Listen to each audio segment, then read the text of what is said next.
अम्मी जी हाँ जी बेटे। ਤੁਹਾਨੂੰ ਇੱਕ ਜਗ੍ਹਾ ਤੇ ਲੈ ਕੇ ਆਏ ਦੋਸਤੋ। ਅੱਜ ਅੰਮੀ ਤੋਂ ਪੁੱਛਦੇ ਆ ਕਿ ਅੰਮੀ ਪਹਿਚਾਣਦੇ ਜਾਂ ਨਹੀਂ ਪਹਿਚਾਣਦੇ। ਅੰਮੀ ਜੀ ਇਹ ਦਰਵਾਜ਼ਾ ਤੁਹਾਨੂੰ ਦਿਖਾਉਣ ਲੱਗੇ ਆ ਜੀ। हाँ जी। ਇਹ ਦਰਵਾਜ਼ਾ ਦੱਸੋ ਕਿ ਇਹ ਕਿਹੜਾ ਘਰ ਆ, ਕਿਹਦਾ ਘਰ ਆ ਜੀ ਇਹ? ਇਹ ਘਰ ਮੈਂ ਪਿਛਲਿਆਂ ਦਾ ਨਾਂ ਲਵਾਂਗੇ। ਨਹੀਂ ਦੱਸੋ ਤੁਸੀਂ ਕਿਹਦਾ ਘਰ ਆ? ਇਹ ਪੁੱਤ ਮੇਰੇ ਪੁੱਤ ਜਿੱਥੇ ਨਿੱਕਾ ਜਿਹਾ ਖੇਲਦਾ ਰਿਹਾ, ਨਿੱਕਿਆਂ ਦੋਸਤਾਂ ਦੇ ਨਾਲ ਇੱਥੇ ਦੋਸਤ ਵੀ ਇਹਦੇ ਖੇਲਦੇ ਰਹੇ ਆ। ਔਰ ਇਹ ਮੇਰਾ ਪਿੰਡ ਚੱਕ ਨੰਬਰ 232 का ਵੇ। ਅੰਮੀ ਜੀ ਅੱਗੇ ਨੂੰ ਆਓ, ਕੋਈ ਮਸਲਾ ਤਾਂ ਨਹੀਂ ਤੁਹਾਨੂੰ ਇੱਥੇ ਜ਼ਰਾ ਕਚਰਾ ਵਗੈਰਾ ਹੈ ਜੀ? ਨਹੀਂ ਪੁੱਤ ਕੋਈ ਨਹੀਂ। ਹਾਂਜੀ ਅਸਲ ਆ ਮੈਨੂੰ ਦੇਖ ਕੇ ਨੰਗਾ। ਹਾਂਜੀ ਦੇਖ ਕੇ ਨੰਗਾ ਅੰਮੀ ਖੁਸ਼ੀ ਹੋਈ ਇਸ ਘਰ ਆ ਕੇ? ਹਾਂ ਪੁੱਤ ਮੈਨੂੰ ਠੰਡ ਪਈ। ਲੋ ਜੀ ਦੋਸਤੋ, ਇਸ ਘਰ ਦੇ ਵਿੱਚ ਮੈਂ ਵੱਡਾ ਹੋਇਆ ਔਰ ਇਹਦੇ ਪਿੰਡ ਦੇ ਵਿੱਚ ਤਾਂ ਯਾਦਾਂ ਹੈਗੀਆਂ, ਇਸ ਘਰ ਦੀਆਂ ਬੜੀਆਂ ਯਾਦਾਂ। ਹਾਂਜੀ ਹਾਂਜੀ। ਅੰਮੀ ਜੀ ਇਹ ਤੁਹਾਡੀ ਨਿੰਮ ਆ ਜੀ?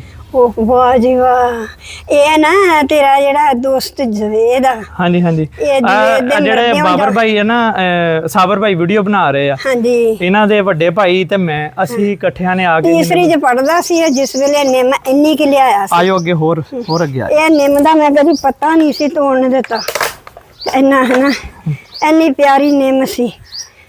ਅੱਛਾ ਵੀ, ਵਾਹ ਜੀ ਵਾਹ, ਵਾਹ ਜੀ ਵਾਹ। ਕੋਈ ਗੱਲ ਨਹੀਂ ਖੈਰ ਮੈਂ ਆਪ ਹੀ ਕਵਰ ਕਰ ਦੂੰ। ਵਾਹ ਜੀ ਵਾਹ ਵਾਹ। अच्छा भी अल्लाह दे रंग, अल्लाह ताला, अल्लाह भी अल्लाह अल्लाह वाला। ये पोते निम नूं हथ लग जाऊगा? हाँ जी, निम नूं आ देखो हथ ला। दरख्तां नाल जी जाहिरी गल बड़ा प्यार मुहब्बत सी।